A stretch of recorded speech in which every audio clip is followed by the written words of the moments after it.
이태리 디자인으로 넘어가 볼까요? 이태리하고 블란서하고 양대 지금 산맥을 이루고 있지만 이태리에서 나오는 패션 잡지의 서두에 그런 문장이 있어요. 만약에 르네상스 문화를 일궈낸 메디치 가문의 까테리나 드 메디치하고 마리 드 메디치가 프랑스의 왕비가 되지 않았다면 지금의 프랑스 패션은 없었을 거라고 그런 말이 있어요.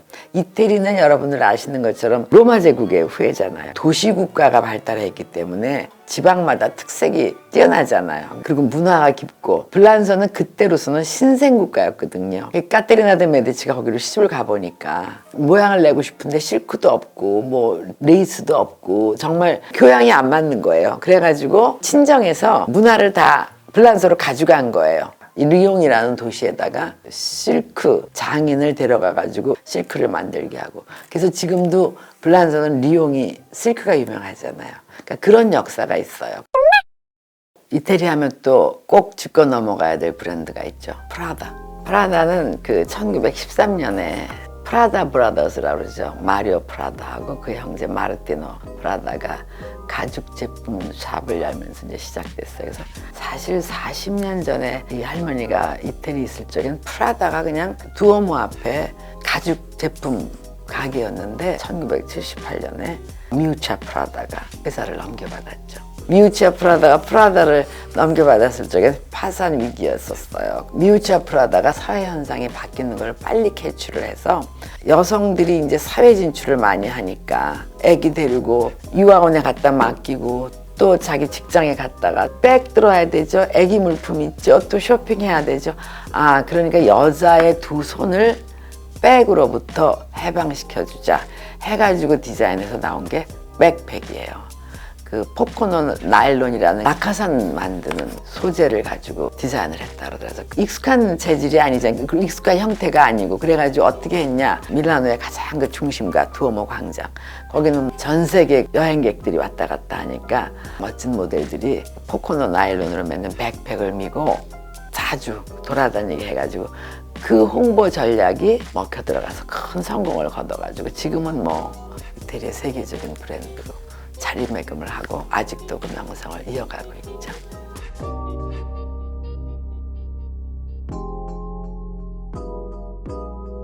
이번에는 그럼 우리 또 가죽 제품 만드는 데서 시작해서 지금 왕국을 이룬 또 구찌를 한번 얘기해 볼까요? 1881년에 피렌체에서 밀짚 모자를 만드는 집에서 태어난 구찌오 구찌라는 사람에 의해서 시작된 건데, 이 구찌오 구찌가 처음에는 런던의 그 사보이 호텔에서 벨보이로 일을 하면서 그 상류층의 가방, 뭐 트렁크, 패션 취향을 보면서 어떤 걸 해서 상품화하면은 호응을 받겠구나 해가지고 구찌오 구찌가 40이 되던 해 1991년에 자기 성 구찌를 내걸고 가죽으로 된 승마용품을 받는 가게를 열기 시작했어요. 홀스빗이라 그러죠.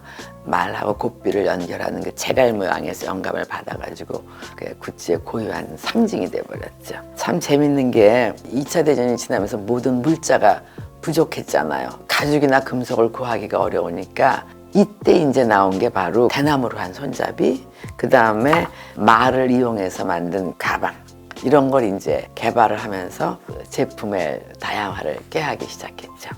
사뮤엘 베케트라든지 자크린 오나시스, 엘리자베스 테일러, 그런 모든 전 세계 아주 가장 탑인 셀럽들이 구찌 제품을 사용을 하셨었죠. 승승장구하다가 1980년대, 90년대 이제 형제들끼리 경영권 다툼 이런 게 일어나가지고 구찌 브랜드의 권위가 땅에 떨어졌었죠. 그러다가 톰 포드라는 미국 디자이너를 영입을 해서 경영 일신을 해가지고 지금 구찌가 됐고, 수성한다는 게 힘들다는 거를 구찌를 보면서도 많이 느껴요.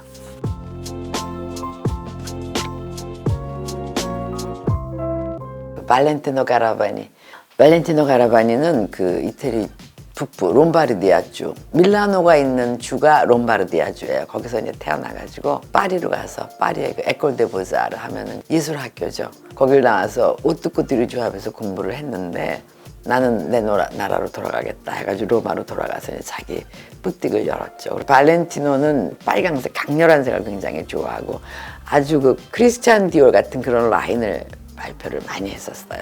블란스에서 공부를 했으니까. 여러분들 혹시 아시나? 그 제크린 오나시스라고 미국의 케네디 대통령의 미망인이었었죠. 그때는 정말 제크린이 가장 그 핫한 셀럽이었으니까 요새 우리 젊은 양반 말대로 그리스의 선박 왕인 오나시스랑 이제 결혼을 하게 됐어요. 재혼을 하는 거죠. 그랬을 적에 발렌티노 옷을 입었어요.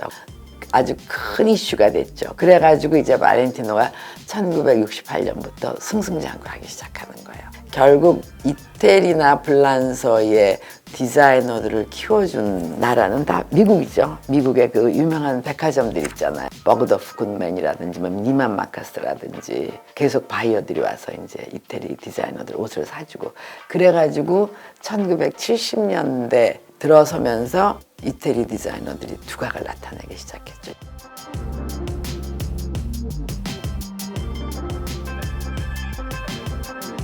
자, 그럼 발렌티노 뒤를 이어서 이번에는 조르조 아르마니로 넘어갈까요? 조르조 아르마니는 이태리 북부의 피아첸자라는 도시 출신이에요. 굉장히 안개가 많이 껴요. 기자가 당신은 왜 이렇게 항상 그렇게 뉴트럴 컬러, 중간색을 쓰느냐 했더니 내 어린 시절을 생각을 하면 항상 필터를 낀 것 같은 그런 색깔이 떠오른다. 그래서 나는 원색보다는 항상 중간색이 나한테 어울린다고 생각한다.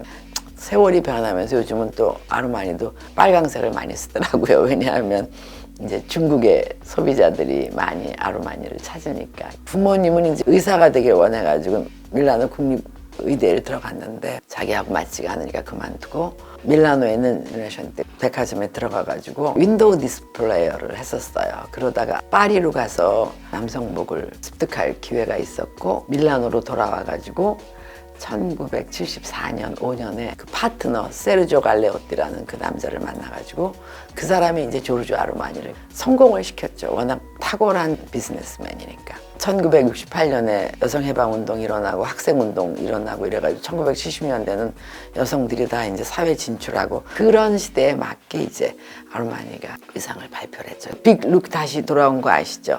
그 빅룩이 결국은 아르마니 수트예요. 70년대 중반부터 80년대, 90년대 어깨를 이렇게 굉장히 강조해가지고 당당한 여성.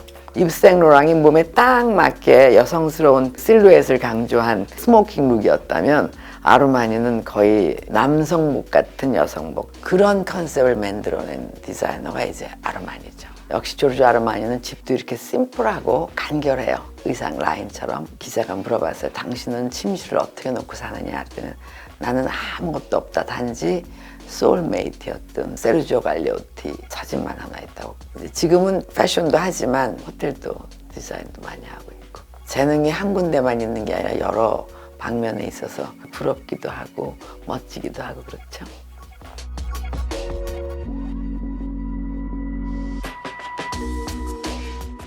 이번에는 쟈니 베르사체로 넘어갈까요? 쟈니 베르사체는 이태리 남부 출신이에요. 기자 인터뷰를 했을 적에 내가 나서 성장한 그 레지오 칼라브리아는 풍광이 명미하고 꽃이 흐드러지게 피어있고 바다 색깔이 너무 아름답고 그래서 내 영혼의 색깔은 원색이라고. 그래서 쟈니 베르사체 컬렉션은 정말 세계 향연이었죠. 그리고 이 양반이 그 무대 의상을 굉장히 많이 했었어요. 마돈나라든지 또 엘튼 존도 그렇고. 탁월했던 거죠. 이 사람이 이제 97년에 마이애미에서 동성애자에 총에 맞아 죽었는데 그 동성애자도 일주일 있다 자살을 해서 영원히 미궁으로 빠졌는데 암살됐을 적에 정말 이태리 패션계가 완전히 이른바 패닉 상태였었거든요. 근데 그때 나온 기사 중에 그런 게 있어요. 이태리는 남자애들이 태어나면 아파트 문에다가 파란색 리본을 달고 또 여자애가 태어나면 분홍색 리본을 달아요. 장례식에는 보라색을 써요. 보라색은 굉장히 귀족들이 쓰던 색깔이었기 때문에 평민들이 보통 때 못 썼는데 장례식에서 한번 쓰게 한다고. 그런데 베르사체가 마지막 컬렉션이 보라색을 많이 쓰고 십자가를 장식으로 그렇게 많이 하고 그래가지고 죽음을 예감한 거 아니냐. 그 베르사체의 심볼은 메두사, 그리스 신화 속의 괴물이잖아요. 그런 신화, 골동 이런 거에 아주 심취한 디자이너였어가지고 베르사체 집은 이렇게 그냥 화려하고 효란하고 고대 박물관에 앉아있는 것 같은 그런 분위기에 지장을 해놓고 살고 있었죠.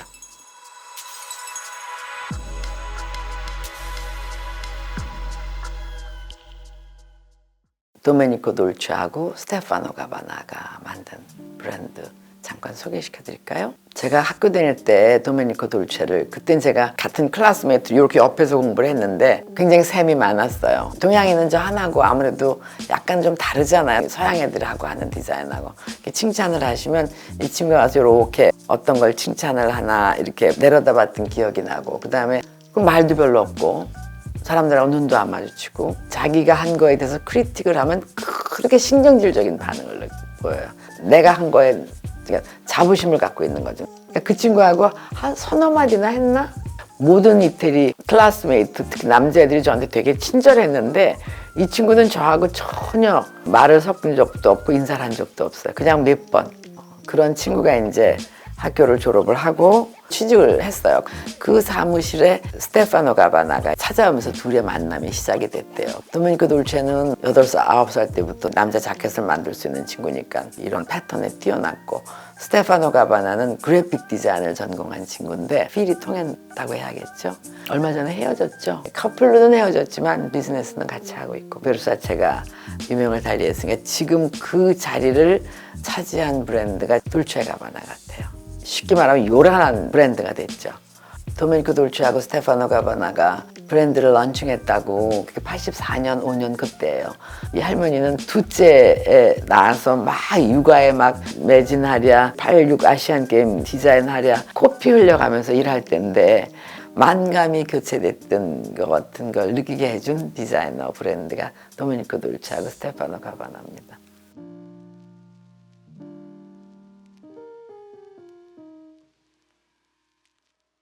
자, 오늘은 할머니가 이태리하고 블란서의 대표적인 브랜드 간단하게 역사를 짚고, 궁금하잖아요. 보고 나니까 재밌으시죠? 유명하니까, 명품이니까 이런 게 아니라 나는 이래서 이 백을 사야 되고 나는 이래서 이 옷을 입어야 되고, 자기 라이프 스타일에 맞춰서 산다고 생각하면 더 즐거워지시잖아요, 쇼핑이. 그렇지 않아요? 자, 그럼 다음엔 또 다른 내용 준비해서 할머니가 여러분들한테 반갑게 찾아올게요. 자, 다음에 뵐 때까지 또 건강하고 즐겁게 또 만나요. 차와 미치.